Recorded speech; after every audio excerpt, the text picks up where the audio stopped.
Just before 8 a.m., December 24th, something catastrophic happened inside the United States. Duke Energy lost 7 gigawatts of generating capacity. We're being lied to about this, folks. We keep hearing from Duke Energy and from all the power grid operators, including the United States government, that it was just due to peak demand.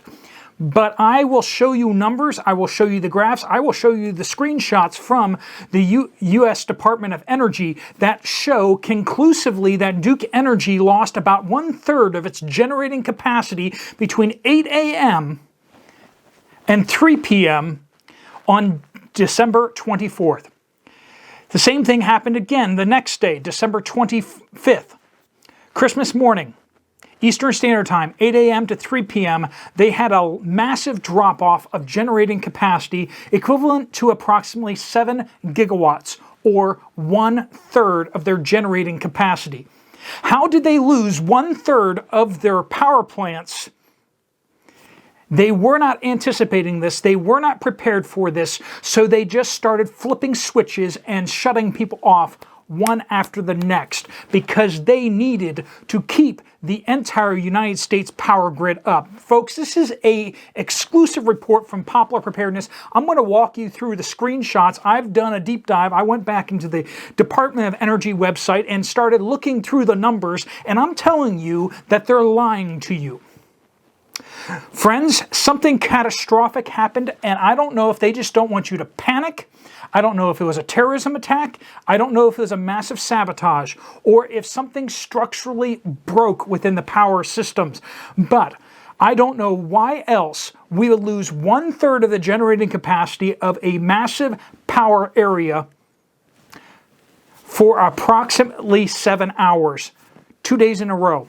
We saw a similar kind of drop-off here in the following days too, but they've been able to cover that significantly up.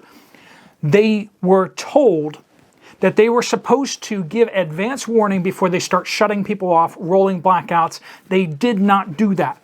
This storm that came in, everybody knew it was coming for over a week in advance, and yet we're being told that the power grid operators were suddenly taken by surprise at how much generating capacity would be needed. But here's a simple fact. They had the generating capacity until suddenly something snapped. Duke Energy, they had a press officer, Jeff Brooks, their spokesman. He had this to say: I think we felt like going into the event that we had adequate recourses to serve customer needs. Now, Duke Energy covers from like North Carolina down to Georgia, Alabama. That is where this incident happened. I think we had an adequate recourses to serve customer needs. We saw those conditions change a little bit over the night going into Saturday and had to make some difficult decisions to protect the grid. Okay, so things changed a little bit, but not too much. Under normal circumstances, Duke is usually able to get backup power from other utilities nearby, but widespread cold across the south and blizzard conditions in the north meant those others did not have the help to give. So basically, things were going kind of okay. We knew we weren't able to get power from other people around, other interconnects. Here's the kicker. The challenge came in when we lost some generation. That is the first time we're hearing about some generation being lost, folks, and had challenges bringing in other generation from around the region. This combination of factors is very rare, saying it was a once in a 15-year event for him. Friends, I'm going to show you the numbers. I'm going to show you everything. And this needs to be investigated, folks, because we're being told the demand was up. But I'm going to show you that the generation capacity dropped by 1/3, and thus they needed to start offloading demand by 1/3 to match it. They were not able to draw in enough power from the other interconnects. We're going to go step by step through this, folks. All right, folks, here is the general graph here. We got the peaks and valleys and everything like that, but generally, you know, it kind of stays about the same. Now, we have both on the screen. We have yellow is the generation, and the blue is the demand. Now, of course, they have to match. right? You can't have more generating than demand, and you can't have more demand than generating, and they will move these things. But what we see here is this massive sharp drop-off of demand as they start switching people off.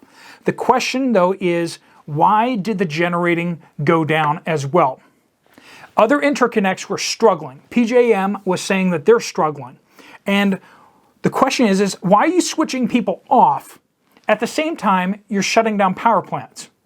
That doesn't make any sense unless you're being forced to shut down those power plants. If you're being forced to shut down those power plants, then of course you're going to start switching people off. My point here is we went from a demand and a generating capacity of 21.5 gigawatt hours generating at 8 a.m. Eastern Standard on the 24th down to 15 gigawatt hours by 3 p.m. Over the 7 hours, they lost 1/3 of their generating capacity. Now remember, we're doing rolling blackouts at this time, so clearly it wasn't because there just wasn't the demand for it. Everybody needed every gigawatt out there that they could get their hands on, and Duke Energy cuts their generating capacity by 1/3. What catastrophic event happened? That is my question. Why are they lying to us about it? Why has not one single article been written about how 1/3 of the power plants in Duke Energy went offline, while every other interconnect across the entire United States was ramping up their power generation to the max capacity? PJM, which is the interconnect north of SERC, which is where this really took place, PJM starts going into overdrive saying, bring every power generation unit online now. This happened after Duke Energy suddenly starts dropping their generating capacity. We're not talking about a small power plant. We're not talking about multiple power plants. We're talking about a lot of power plants, 1/3 of their generating capacity across, 5 or 6 states? Same thing happens December 25th. Again, 8 a.m., suddenly the generating capacity starts dropping. They were generating approximately 20 gigawatt hours at 8 a.m. Suddenly, it starts dropping. By 3 p.m., it is down to 12 gigawatt hours. 7 gigawatts lost again. That's over 1/3 on December 25th. Friends, what just happened? We have the governor of North Carolina saying we've been told that we're out of the storm and that things are in the free and clear, but we're going to demand a report on what happened. Friends, we need that report on what happened. Every other interconnect ramps up generating capacity, and for some catastrophic reason, without any advance warning, Duke Energy lost 1/3 of it. I can't stress enough to you that, one, that Steve Poplar did not kill himself, okay? Secondly, I have to get that out there right now. Secondly, friends, something big just happened. Something unexpected. Everybody knew this storm was coming in. Everybody knew it was going to be cold. Everybody was preparing for it.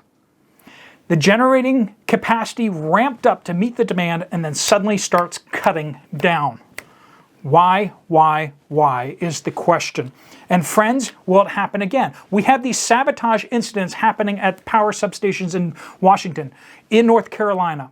We have over 80 attacks on power substations. My question is, were more power substations hit? Or were actual power plants hit? Is this an act of sabotage? Was it a cyber attack? Why did it hit Duke Energy in the SERC interconnect and not PJM interconnect, anywhere else on the Eastern interconnect? Why was Texas not hit? Why is this suddenly all within one power company's domain? Friends, if I had to take a stab at it, I would say cyber attack. I'm looking at the numbers here. You're looking at the numbers here. 7 gigawatt hours coming offline in a very specific period of time with no advance warning, and nobody wants to talk about it. Maybe a cyber attack. If you have information on why these power plants went offline from 8 a.m. to 3 p.m. on the 24th or the 25th, please let me know. You can email me directly at poplarpreparedness@gmail.com. I will not divulge your name. If you have that information and you want to pass it along, please let me know. I can't imagine that we lost 1/3 of all the power plants inside a geographical area, a large portion of the United States, without anybody noticing. We see right here that you can look at the tweet. It went out just before 8 a.m. and they said, we're going to start switching people off. What? Where did that come from? No advance warning, no text alerts, no tweets an hour in advance saying, hey, we're having issues. We're going to need to start switching people off. They just dropped it 12 minutes before 8 a.m. And then we see at 3:42 p.m. on the 24th, emergency rotating outages have concluded in the Carolinas. Restoration for interrupted service should be completed today. Please continue to conserve energy without sacrificing safety. We appreciate your understanding and patience. What in the world just happened, folks? If you have any information, please pass it along. That's what I got for you. You can look at the numbers. I'm going to link the U.S. Department of Energy still has that information up on their graphs. You can look it up for yourself. Notice that all the other interconnects are unimpacted. It was just the Duke Energy folks. All right, folks, if you found this video useful, helpful, you might want to check out this other video from me here. I'll see you over there, or I'll see you later. Steve Poplar, out.